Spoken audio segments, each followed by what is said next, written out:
नमस्कार, हमारे विशेष कार्यक्रम जनादेश में आप सभी का स्वागत है। मैं हूं ऋतु वर्मा। जनादेश यानी लोकसभा चुनाव की स्पष्ट और निष्पक्ष खबर। 6 चरणों के मतदान के बाद 543 में से 486 सीटों पर मतदान पूरा हो चुका है। वहीं 7वें और अंतिम चरण के लिए प्रचार जारी है। वाराणसी में जहां बीजेपी के दिग्गजों का जमावड़ा देखने को मिला, तो वहीं पंजाब में आरोप प्रत्यारोप से सियासी पारा चढ़ता नजर आया। बताएंगे क्या रही दिन भर की चुनावी सरगर्मियां और चुनावी हलचल। साथ ही जानेंगे दिन भर क्या चले बयानों के तीर और समीकरण किस ओर कर रहे हैं इशारा। तो आइए शुरू करेंगे अपना खास कार्यक्रम जनादेश, लेकिन सबसे पहले नजर चुनावी सुर्खियों पर। प्रधानमंत्री नरेंद्र मोदी ने एक समाचार एजेंसी को दिए साक्षात्कार में भ्रष्टाचार पर किया बात। कहा, भ्रष्टाचार ने पूरी व्यवस्था को कर दिया है खोखला। कुछ लोगों को बचाने के लिए झूठे नैरेटिव गढ़ रहा है कोई खान मार्केट गैंग।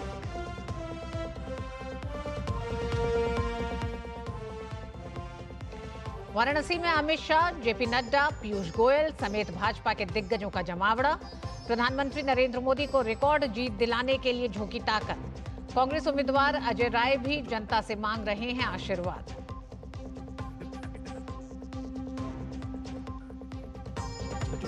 अंतिम चरण के लिए प्रचार में बीजेपी दिग्गजों ने झोंकी ताकत। अमित शाह ने उत्तर प्रदेश की जनसभाओं में समाजवादी कांग्रेस पर जमकर साधा निशाना। असम के सीएम हेमंत बिस्व शर्मा ने, ओडिशा और मध्य प्रदेश के मुख्यमंत्री मोहन यादव ने बिहार में किया प्रचार।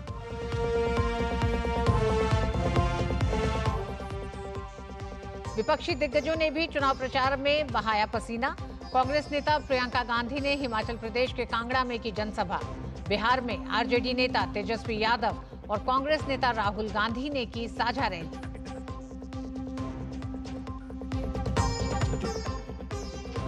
पंजाब में चढ़ा सियासी पारा। कांग्रेस नेताओं ने भ्रष्टाचार और नशे के मामले पर आम आदमी पार्टी पर साधा निशाना। पंजाब सरकार में मंत्री बलकार सिंह पर महिला उत्पीड़न के गंभीर आरोप से गरमाई राजनीति। बीजेपी ने कहा, आम आदमी पार्टी का उतर चुका है नकाब।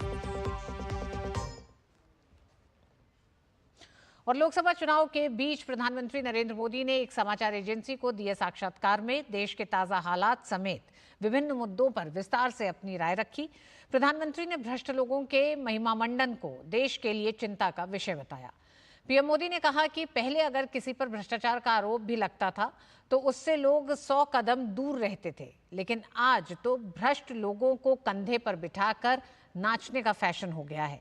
पीएम ने कहा कि भ्रष्टाचार के खिलाफ कार्रवाई तथ्यों के आधार पर हो रही है। ऐसे में कुछ लोग हैं जो सिर्फ गलत नैरेटिव गढ़ने का काम करते हैं। जहां तक करप्शन का सवाल है, देश में पहले क्या आवाज उठती थी कि करप्शन तो हुआ, लेकिन उन्होंने किसी छेटे आदमी को सूली पर चढ़ा दिया। सामान्य रूप से मीडिया में भी चर्चा होती थी कि बड़े बड़े मगरमच्छ तो छूट जाते हैं, छोटे छोटे लोगों को आप पकड़ करके चीज़ें निपटा देते हो। फिर एक काले खंड ऐसा आया कि हमें पूछा जाता था 19 के पहले कि आप तो बड़ी बड़ी बातें करते थे, क्यों कदम नहीं उठाते हो, क्यों अरेस्ट नहीं करते हो, क्यों लोगों को ये नहीं करते। हम कहते भाई हमारा काम नहीं है, ये इंडिपेंडेंट एजेंसी कर रही है और हम बद इरादे से कुछ नहीं करेंगे। जो भी होगा हमारी सूचना यही है, जीरो टॉलरेंस। दूसरा, तथ्यों के आधार पर ही एक्शन होना चाहिए, परसेप्शन के आधार पर नहीं होना चाहिए। तथ्य जुटाने में मेहनत करनी पड़ती है। अब अफसरों ने मेहनत भी की, अब मगरमच्छ पकड़े जाने लगे हैं तो हमें सवाल पूछा जा रहा है कि मगरमच्छों को क्यों पकड़ते हो। ये समझ में नहीं आता है कि कौन सा गैंग है, खान मार्केट गैंग, जो कुछ लोगों को बचाने के लिए इस प्रकार के नैरेटिव गढ़ती है। पहले आप ही कहते थे छोटों को पकड़ते हो, बड़े छूट जाते हैं। जब सिस्टम ईमानदारी से काम करने लगी, बड़े लोग पकड़े जाने लगे, तो अब आप चिल्लाने लगे हो। वहीं पीएम मोदी ने कहा कि भारतीय लोकतंत्र की जड़ें बहुत मजबूत हैं और लोकतंत्र की प्रक्रिया भी काफी सुदृढ़ है। पीएम ने सवाल उठाया कि कुछ लोगों के समर्थन में बाहर से भारत विरोधियों की आवाज उठाना जांच का विषय है। चुनाव भारत का है और भारत का लोकतंत्र बहुत ही मैच्योर्ड है। तंदुरुस्त परंपराएं हैं और भारत के मतदाता भी बाहर की किसी भी हरकतों से प्रभावित होने वाले मतदाता नहीं है। मैं नहीं जानता हूं कि कुछ ही लोग हैं जिनको हमारे साथ दुश्मनी रखने वाले लोग क्यों पसंद करते हैं, कुछ ही लोग हैं जिनके समर्थन में आवाज़ वहाँ से क्यों उठती है। अब ये बहुत बड़ी जांच पड़ताल का या गंभीर विषय है और मुझे नहीं लगता है कि मुझे जिस पद पर मैं बैठा हूँ वहाँ से ऐसे विषयों पर कोई कमेंट करनी चाहिए। लोकसभा चुनाव के 7वें और अंतिम चरण में देश भर की निगाहें वाराणसी पर लगी हुई हैं। यहां 1 जून को मतदान होना है। पीएम मोदी की जीत की हैट्रिक पिछली बार से ज्यादा वोटों से दिलाने के लिए भाजपा ने ताकत झोंक दी है। वाराणसी में सियासी हस्तियों का जमावड़ा लगा हुआ है। कैसा चल रहा है बनारस में चुनावी प्रचार, देखिए इस रिपोर्ट में।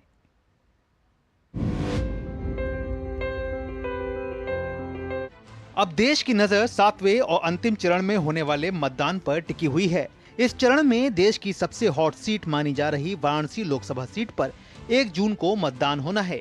प्रधानमंत्री नरेंद्र मोदी वाराणसी से लगातार तीसरी बार चुनावी मैदान में हैं, जिसके मद्देनजर भाजपा समेत एनडीए गठबंधन के दिग्गज नेताओं का यहां प्रचार के लिए तांता लगा हुआ है। इस कड़ी में भाजपा के वरिष्ठ नेता अमित शाह ने वाराणसी में चुनाव प्रचार की कमान संभाली। उन्होंने गोसाईपुर में एक जनसभा को संबोधित करते हुए देश के विकास के लिए पीएम मोदी को रिकॉर्ड मतों से जिताने की अपील की। इस बीच भाजपा के राष्ट्रीय अध्यक्ष जेपी नड्डा ने भी प्रचार के लिए वाराणसी में अपना डेरा डाला। पीएम मोदी के संसदीय क्षेत्र में जेपी नड्डा विभिन्न कार्यक्रमों में शामिल हुए। उन्होंने इस दौरान कहा कि 10 साल में प्रधानमंत्री मोदी जी ने साधारण नागरिक में एक विश्वास पैदा किया है। देश भर की जनता नरेंद्र मोदी जी को चुनने के लिए तैयार बैठी। 4 तारीख को परिणाम आने वाला है। मोदी जी 400 पार करने वाले हैं और मैं एक और भविष्यवाणी कर जाता हूं।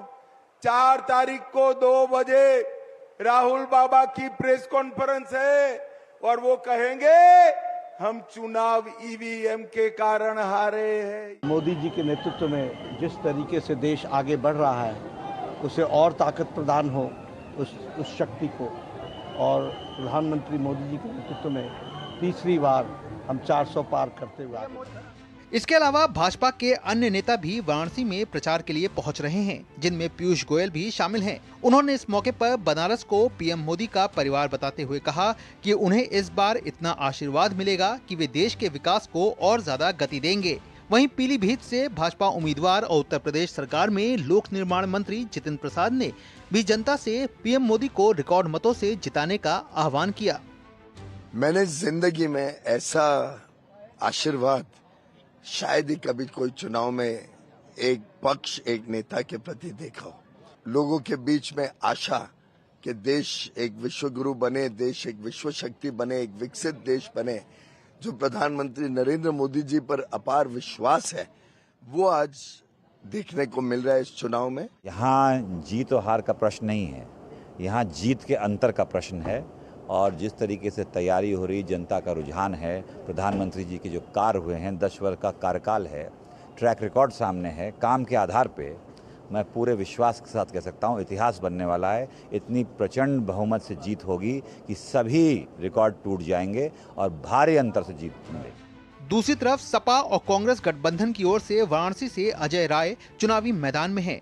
अजय राय ने कहा कि वाराणसी में समस्या ही समस्या है और लोग महंगाई और बेरोजगारी के कारण त्रस्त हो रखे हैं। इसके अलावा कांग्रेस नेता सीपी राय ने कहा कि कांग्रेस 2024 का चुनाव 5 न्याय और 24 गारंटी के मुद्दों पर लड़ रही है। उन्होंने भरोसा जताया कि जनता उनके पक्ष में मतदान करेगी। जनता का आशीर्वाद है, जनता का प्यार है, क्योंकि जनता अब चुनाव जो इस बार का अपना वोट देने जा रही है वो अपने हक और अधिकार की बात कर रही है। 4 जून को कांग्रेस का डंका पूरे देश में बजने जा रहा है, प्रदेश में बजने जा रहा है। हम लोग अपनी केवल 5 न्याय और 25 गारंटी की हमारी जो बात है, जो देश के मुद्दे और सरोकार है और जो सचमुच देश का चुनाव जिन मुद्दों पर होना चाहिए, हम लोग केवल उतने पर सीमित है। हमारे चाहे बड़े नेता हो, चाहे छोटे नेता हो या हमारे कार्यकर्ता हो, हमने सबको इतना स्टिक कर रखा है कि वो उतने पर ही सीमित हैं। प्रधानमंत्री नरेंद्र मोदी ने अपनी परंपरागत सीट वाराणसी में विभिन्न विकास परियोजनाओं की सौगात दी है। इलाके के कायाकल्प ने काशी को अब एक नया रूप दे दिया है। ऐसे में ये देखना दिलचस्प होगा कि क्या जनता प्रधानमंत्री के विकास के एजेंडे के साथ रहेगी या बदलाव के नाम पर अजय राय पीएम मोदी के सामने चुनौती पेश कर पाएंगे। वाराणसी से अश्वनी मिश्र और दीपिका महतो की रिपोर्ट, डीडी न्यूज।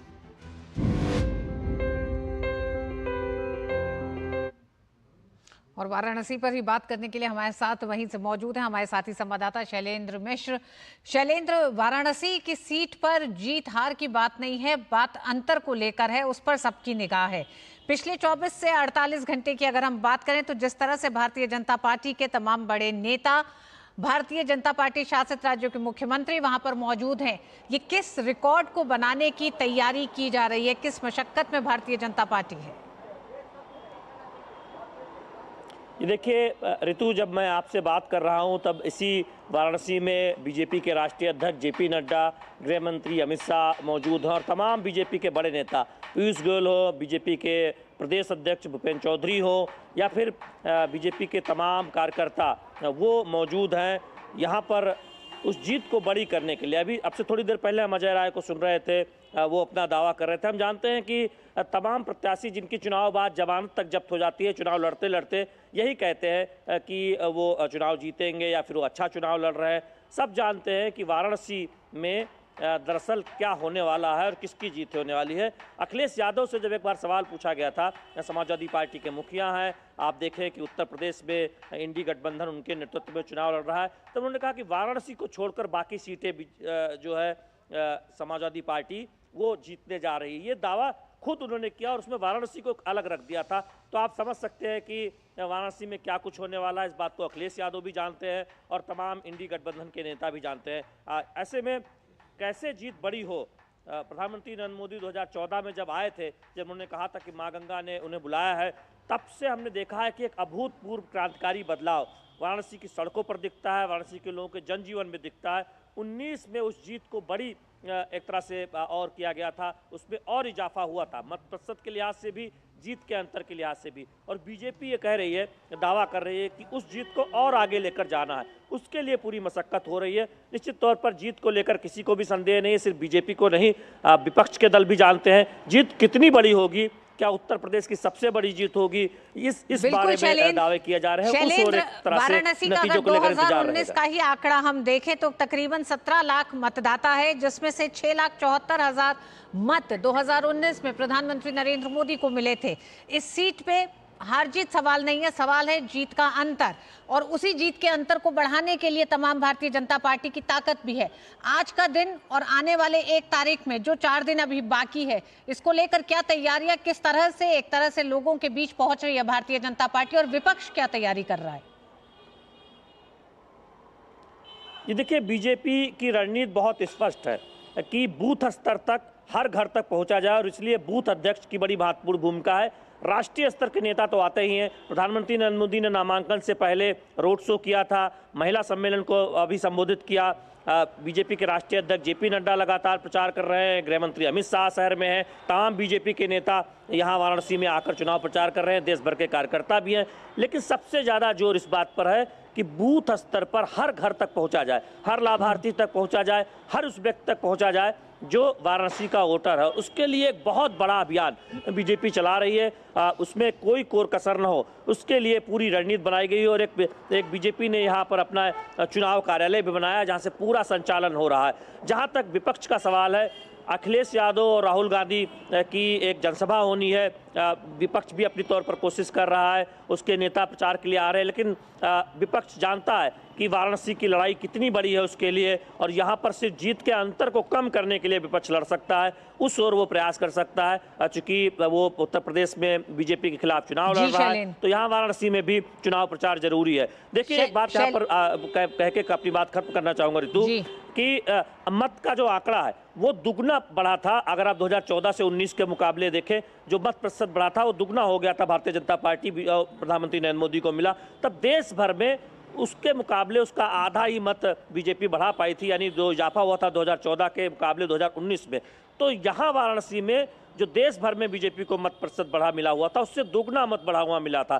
तो उस तरफ बीजेपी देख रही है। हालांकि ये आंकड़ा है, बीजेपी ये मानती है कि जनता की केमिस्ट्री प्रधानमंत्री नरेंद्र मोदी के साथ बहुत मजबूत है वाराणसी में खास तौर पर, और इसका फायदा मिलेगा और बीजेपी जिस टारगेट की तरफ आगे बढ़ रही है वो हासिल होगा वाराणसी में। अब देखना होगा कि क्या वो टारगेट हासिल होता है या फिर उसमें कोई एक तरह से चुनौती सामने आती है। जी शैलेंद्र, बात जनता की भी की जाए, क्योंकि जनता ने प्रधानमंत्री नरेंद्र मोदी के भव्य रोड शो देश के तमाम राज्यों में देखे। वाराणसी में उसकी भव्यता एक अलग थी, लेकिन वाराणसी में ही विपक्ष ने भी अपना रोड शो करा, जिसमें डिंपल यादव, प्रियंका गांधी भी मौजूद थी। तो जनता किस तरह से देख रही है रोड शोज के बाद, एक बड़ी रैलियों के बाद, इस समय जब हर नेता भारतीय जनता पार्टी का इस समय वहां मौजूद है, तमाम केंद्रीय मंत्री मौजूद हैं, किस तरह से जनता देख रही है? ये देखिए, एक बात ऋतु यहाँ पर समझना होगा कि जब वाराणसी प्रधानमंत्री नरेंद्र मोदी का संसदीय क्षेत्र है, पूर्वांचल ही नहीं देश की सबसे वीआईपी सीट है, तो विपक्ष भी ये जानता है कि यहाँ पर चुनाव प्रचार करना जरूरी है। क्योंकि अगर वो जनता को ये संकेत देना चाहता है कि वो बहुत गंभीरता से चुनाव उत्तर प्रदेश में लड़ रहा है, तो प्रधानमंत्री नरेंद्र मोदी के खिलाफ जो उम्मीदवार हैं अजय राय, उनके समर्थन में रैली जरूरी है। और यही वजह है कि विपक्ष के जो बड़े नेता हैं, अखिलेश यादव हो, प्रियंका गांधी हो या फिर राहुल गांधी हो, उसमें से कुछ नेता आ चुके हैं, कुछ आने वाले हैं। तो ये एक उनकी एक तरह से देखें एक रणनीति है, एक संकेत भी है। क्योंकि वाराणसी में चुनाव प्रचार करके संकेत सिर्फ वाराणसी में नहीं देना है, आसपास की जो सीटें हैं, चंदौली है या फिर पूर्वांचल की सीटें हैं, वहाँ भी संकेत देना हो। उस लिहाज से आप देखें जनता भी समझ रही है। हमने बहुत सारे लोगों से बात की, वो ये कह रहे हैं कि देखिए वाराणसी में तो कोई लड़ाई नहीं है, अगल बगल की सीट पर हो सकती है, वहाँ पर जाकर आप पता कीजिए। यहाँ पर तो सिर्फ एक ही चर्चा है कि प्रधानमंत्री नरेंद्र मोदी की जीत का आंकड़ा 2019 से बड़ा होगा या फिर वहीं जाकर ठहर जाएगा, ये जनता बोल रही है। तो यहाँ पर आप समझ सकते हैं कि एक सांकेतिक लड़ाई है विपक्ष की, कि वो यहाँ से प्रचार करके आसपास की जो सीटें हैं उस पर प्रभाव डालना चाहता है। बिल्कुल शैलेंद्र, भले ही सांकेतिक लड़ाई विपक्ष की हो, लेकिन विपक्ष ने 2014 में भी वाराणसी की सीट से एक संदेश देने की कोशिश की थी, जिसमें वो सफल नहीं थे। जब अरविंद केजरीवाल 2014 में इसी सीट से प्रधानमंत्री नरेंद्र मोदी के खिलाफ चुनावी मैदान में उतरे थे, और 2019 में भी अजय राय ने एक बार ताल ठोकी, लेकिन मत का प्रतिशत बदल गया और जीत और बड़ी हो गई। 2024 में देखना दिलचस्प होगा कि जिस पूरे मकसद में भारतीय जनता पार्टी लगी है कि वाराणसी से एक नया रिकॉर्ड कायम किया जाए, उसमें कितने सफल होते हैं और विपक्ष उसमें कितनी रुकावट पैदा कर पाएगा। बहुत बहुत धन्यवाद शैलेंद्र पूरी जानकारी के लिए। वक्त एक छोटे से ब्रेक का है। जनादेश में खबरें अभी और भी हैं, जाइएगा नहीं, देखते रहिए डीडी न्यूज। जिन्होंने यूज किया है वो जानते हैं असली हींग का स्वाद। MDH सुपर हींग, शुद्धता का असली तड़का। MDH। मोदी जी जैसे एक बटन दबाते हैं तो किसान का 6000 सालाना सीधा उसके बैंक खाते में जाता है, वैसे ही जब आप वोटिंग के दिन कमल का बटन दबाएंगे तो वोट सीधा मोदी जी को जाएगा। इसलिए कमल का बटन दबाएं और मोदी जी को तीसरी बार प्रधानमंत्री बनाएं। कमल का बटन दबाएं, भाजपा को जिताएं। मैं क्या जी, सब जानते हैं जहां दिखे मारियो, अपना समझ के खा लियो।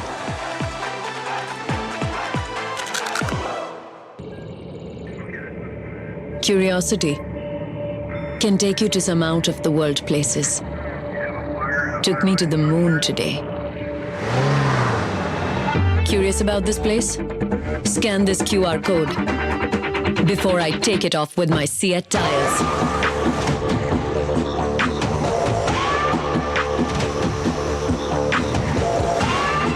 Seat, crafted for the curious. Doctor ortho oil के रेगुलर मसाज से जॉइंट हेल्थी रहते हैं, और अगर प्रॉब्लम बहुत पुरानी है तो डॉक्टर ऑर्थो कैप्सूल्स साथ लेना ना भूलें। अब दर्द भी घुटने टेकेगा। 3 करोड़ बहनों को लखपति दीदी बनाएंगे, ये है मोदी की गारंटी।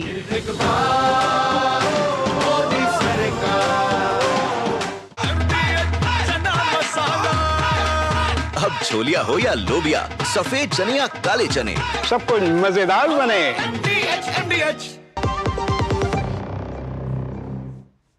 पंजाब की सियासत में आम आदमी पार्टी बड़ी भूमिका में है और हो भी क्यों ना। राज्य की सत्ता पर काबिज जो है, देश की राजधानी दिल्ली में कांग्रेस के साथ कदमताल करती आप पंजाब में कांग्रेस, बीजेपी और अकाली दल के खिलाफ अकेले ही मैदान में है। लेकिन मतदान से पहले पंजाब में सियासी पारा चढ़ गया है। कांग्रेस नेता चरणजीत सिंह चन्नी ने आप पर पंजाब में नशे का कारोबार चलाने का आरोप लगाया है, तो बीजेपी ने इस कुश्ती पर तंज किया है। इस बीच पंजाब सरकार में मंत्री बलकार सिंह पर महिला उत्पीड़न के गंभीर आरोप का मामला सामने आने के बाद राज्य की सियासत गर्मा गई है।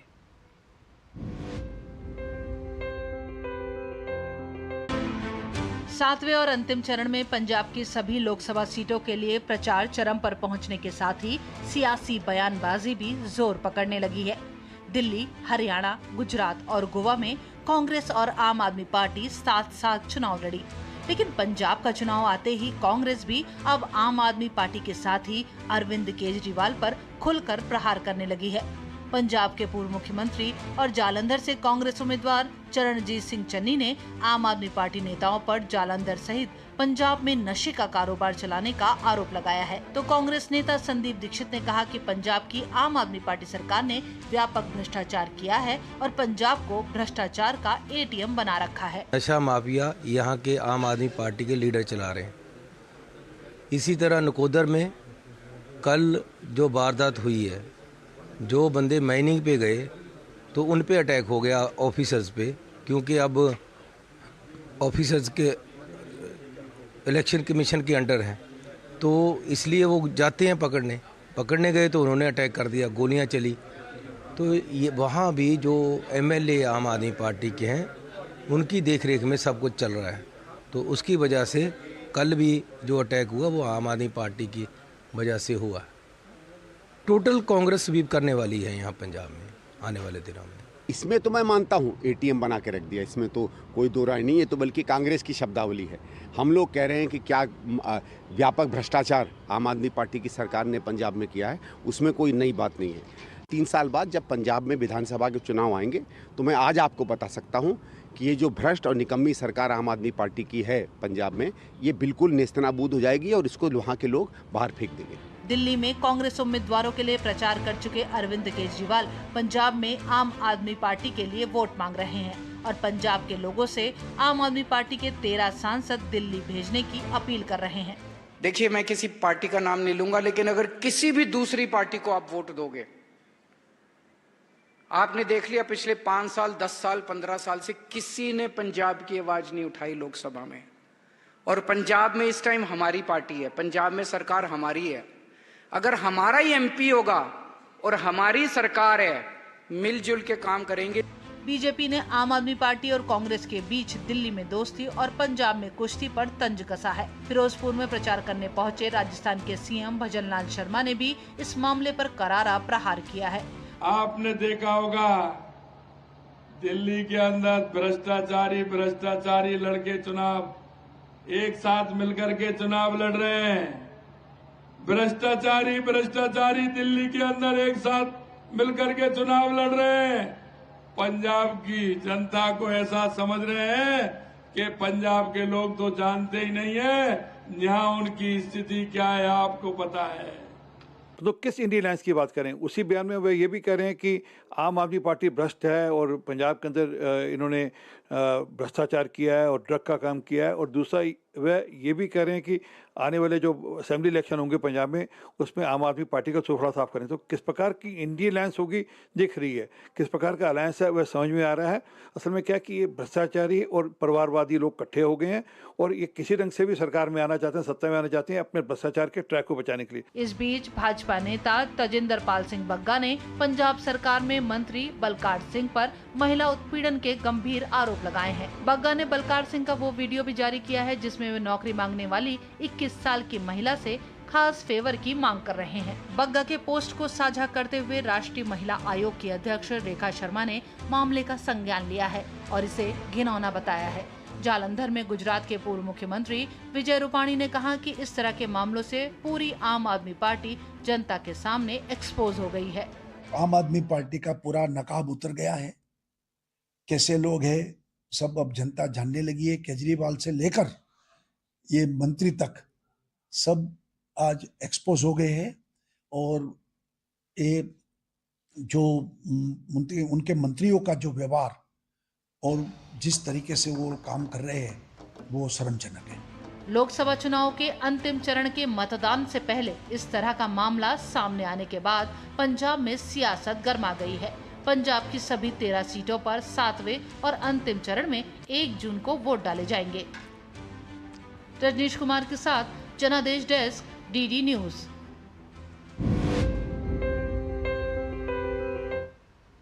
और पंजाब के चुनावी जंग के बारे में और जानकारी के लिए जालंधर से हमारे साथी संवाददाता राकेश बाली जुड़ गए हैं। राकेश, जालंधर अपने आप में एक दिलचस्प सीट है, लेकिन क्या ये पहली बार होने जा रहा है? चतुष्कोणीय मुकाबला पंजाब में दिखाई दे रहा है। दिल्ली में दोस्ती, पंजाब में कुश्ती, किस तरह से पूरा संग्राम दिखाई देता है पंजाब का? 13 सीटों पे एक साथ 1 जून को वोट डाले जाएंगे। जी रितु जी, जो जैसे आप बता रही हैं कि दिल्ली में इकट्ठे हैं और यहाँ पे अलग अलग हैं कांग्रेस और आप पार्टी, त्रिकोणी जो मुकाबला है वो ज़रूर त्रिकोणीय है, क्योंकि हर एक पार्टी जो है, चाहे वो भारतीय जनता पार्टी है या आम आदमी पार्टी है, कांग्रेस है, ये सभी अपनी अपनी 13 सीटें क्लेम कर रहे हैं कि हम ही जीतेंगे। बीएसपी भी इसमें कूदी है, अपने उनकी भी जो स्टार प्रचारक हैं वो भी यहाँ थे।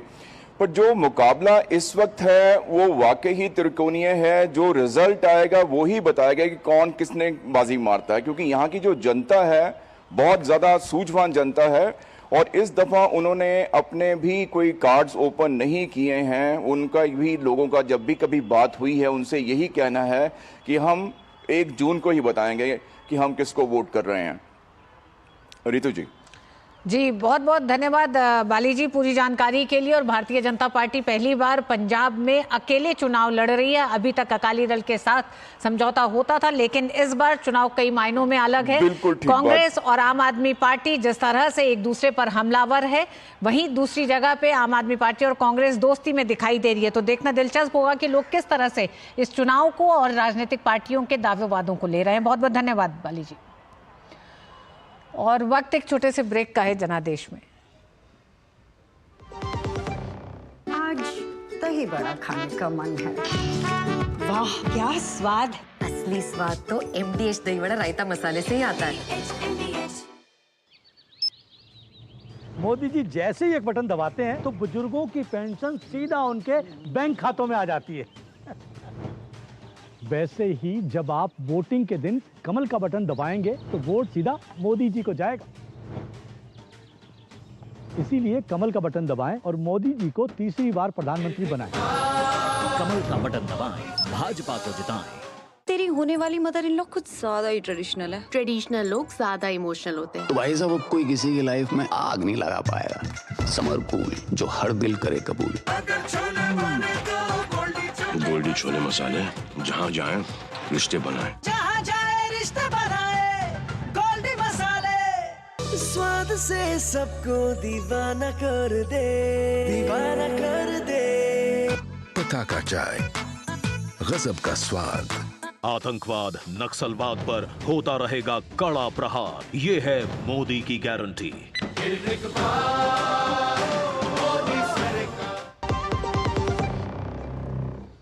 लोकसभा चुनाव के 7वें और आखिरी चरण में झारखंड के 3 लोकसभा सीटों पर मतदान होना है, जिसे जीतने के लिए सभी राजनीतिक दलों ने अपनी पूरी ताकत झोंक दी है। इन सबके बीच झारखंड के पूर्व मुख्यमंत्री और भाजपा के प्रदेश अध्यक्ष बाबूलाल मरांडी ने दावा किया है कि 7वें चरण में होने वाले सभी 3 सीटों को भाजपा जीतेगी।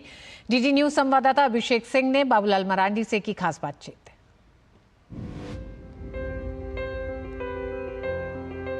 भाजपा के प्रदेश अध्यक्ष और झारखंड के पहले मुख्यमंत्री बाबूलाल मरांडी जी, उनसे बात करते हैं। सर, 11 सीटों पर झारखंड में चुनाव हो चुका है। 3 सीट कहते तीनों वीआईपी सीट है। राजनीति की का जो ध्रुव है वो दुमका, राजमहल और देवघर से होकर गुजरता है। 3 में से 2 सीट तो पहले ही भारतीय जनता पार्टी जीती हुई है। दुमका का सीट भी भारतीय जनता पार्टी के पास है, गोड्डा का सीट भी भारतीय जनता पार्टी के पास है। पिछले चुनाव में राजमहल सीट कुछ वोटों से पीछे रह गए थे और इस बार झारखंड संथाल परगना के तीनों सीट भारतीय जनता पार्टी जीतेगी, ये मैं विश्वास के साथ कह सकता हूँ। 24 साल झारखंड को बने हो गया, 12 मुख्यमंत्री यहाँ पर, राष्ट्रपति शासन भी रहा। क्या लगता है सर, राजनीतिक परिदृश्य के कारण झारखंड कितना विकास में आगे बढ़ रहा है? पिछड़ा तो है ही झारखंड राज्य, लेकिन मैं कहूंगा कि विकास के लिए जब बीजेपी की सरकार बनी और सरकार बनने के पहले अगर हम कहें 2000 के पूर्व झारखंड की स्थिति बहुत ही खराब थी 2-3 मोर्चों पर। एक तो उग्रवाद पूरी तरह से झारखंड में फैले हुए थे, पर जमाए हुए थे। बीजेपी की सरकार बनी तो उग्रवादियों के पैर को यहां से उखाड़ा गया। झारखंड राज्य भी भारतीय जनता पार्टी ने बनाया। झारखंड राज्य बनने के बाद भी पहला मुख्यमंत्री हम बने थे, आदिवासी संथाल बने थे, ये बीजेपी ने ही किया था। जैसे आज नरेंद्र मोदी जी ने श्रीमती द्रौपदी मुर्मू को देश के राष्ट्रपति बनाया। फिर विकास के काम मैं कहता हूं कि पहले गांव तक आने जाने की सड़कें नहीं हुआ करता था, नदी नाला में पुल नहीं था, लेकिन देश में बीजेपी की सरकार, झारखंड में बीजेपी की सरकार, आज मैं कह सकता हूं गांव तक सड़क भी पहुंच गया, नदी नाला में पुल पुलिया भी बन गया, आवागमन की काफी हद तक सुविधाएं उपलब्ध हुई। झारखंड में अगर देखा जाए इस बार विकास और भ्रष्टाचार के बीच में आपको क्या लगता है, लोगों का रुझान किस तरफ है? कांग्रेस पार्टी है ना, वो जिसके साथ सरकार बनवाती है या जिसको भी आगे करते हैं और उससे वो लुटवाते हैं, और उसका अंजाम आप पिछले भी देख चुके हैं, अभी भी आप देख रहे हैं, यही काम होता है। और आप तो ये जग जाहिर हो चुका है, इस लूटने की सरगना अगर हम कहें तो ये कांग्रेस पार्टी है। इस लोकसभा चुनाव में 3 सीट रह गया झारखंड में, महागठबंधन को आप कितनी सीट देंगे और भाजपा को कितनी सीट देंगे? इस चुनाव में हम 14 के 14 लोकसभा सीट और गांडेय विधानसभा का उपचुनाव था, उसको भी हम जीतेंगे। दूरदर्शन न्यूज से बातचीत के लिए सर आपका बहुत बहुत शुक्रिया। कैमरामैन रमाकांत के साथ अभिषेक सिंह, डीडी न्यूज, दुमका।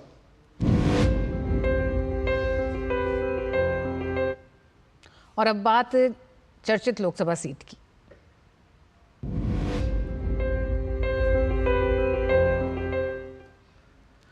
गंगा और सोन के दोआब में स्थित है आरा संसदीय क्षेत्र। उपजाऊ मिट्टी ने इस क्षेत्र को उर्वर बनाया है। आरा वीरों की भूमि भी है। 1857 में भारतीय स्वतंत्रता संग्राम के प्रमुख योद्धा बाबू कुंवर सिंह की कार्यस्थली भी आरा रही है। इस बार के लोकसभा चुनाव में भारतीय जनता पार्टी ने फिर राजकुमार सिंह पर भरोसा जताया है, तो महागठबंधन की तरफ से सीपीआई एमएल के सुदामा प्रसाद चुनावी समर में है। क्या है आरा का सियासी मिजाज, देखते हैं धीरज कुमार की इस रिपोर्ट में।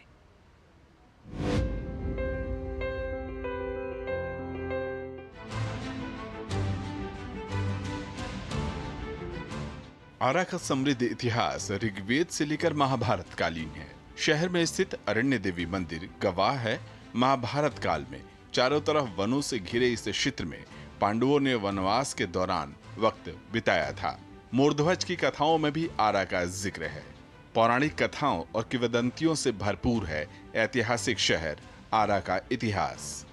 मोरध्वज नाम का राजा बनता है और वह मोरध्वज अपने लड़के को आरा से चीर के विष्णु भगवान को आधा अर्पित करते हैं। उसी आरा के चीरने के आधार पर जो है कि आयरन देवी बने और उसी टाइम से ये आरा उसका नाम है। आरा हाउस गवाह है कि ये अमर क्रांति की धरती रही है। अंग्रेजों के बनाए दस्तावेज और भवन आज भी संरक्षित हैं, जहां बाबू वीर कुंवर सिंह ने 1857 की क्रांति में अंग्रेजों के छक्के छुड़ाए थे। आरा बाबू जगजीवन राम की जन्मभूमि भी है, जिनकी पदचाप लंबे समय तक भारतीय राजनीति में सुनी गई।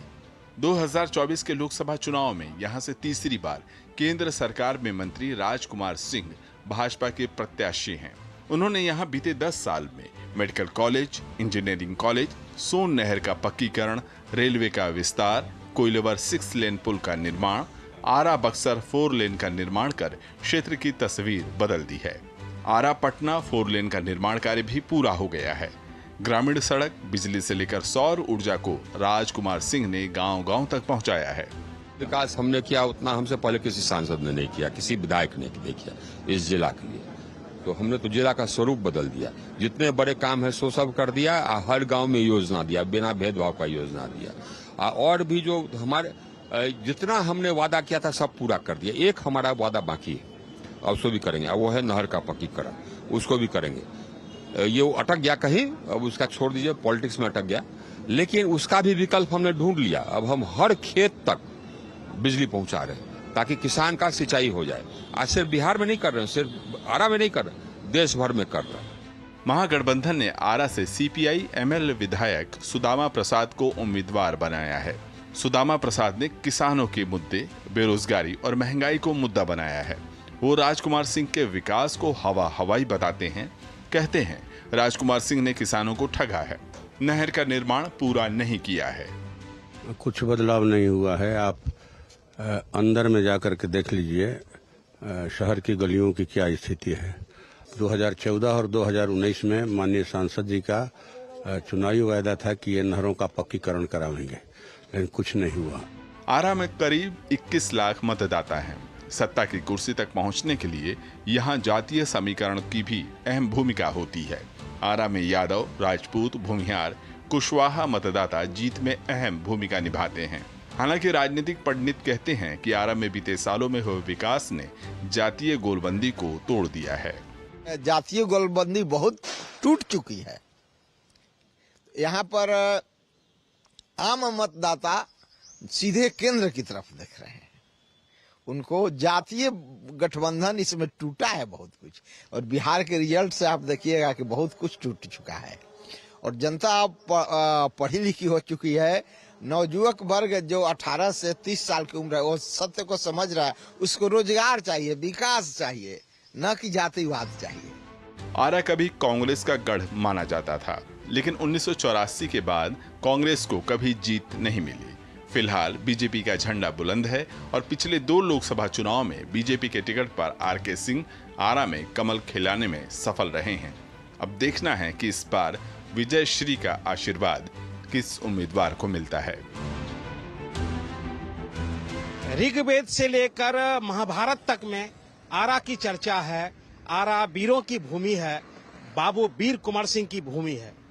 बात अगर हम लोकसभा चुनाव की करें तो यहाँ से बीजेपी के आरके सिंह हैट्रिक के फिराक में हैं, तो सीपीआई एमएल के सुदामा प्रसाद भी कड़ी धूप में मेहनत कर रहे हैं। कैमरामैन संदीप कुमार के साथ धीरज कुमार, डीडी न्यूज, आरा।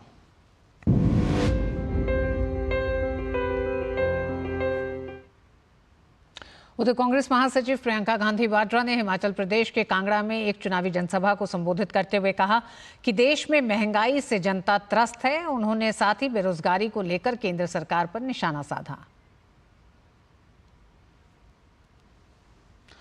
और इसी के साथ जनादेश में बस इतना ही। मुझे दीजिए अनुमति। डीडी न्यूज पर खबरें जारी रहेंगी। नमस्कार।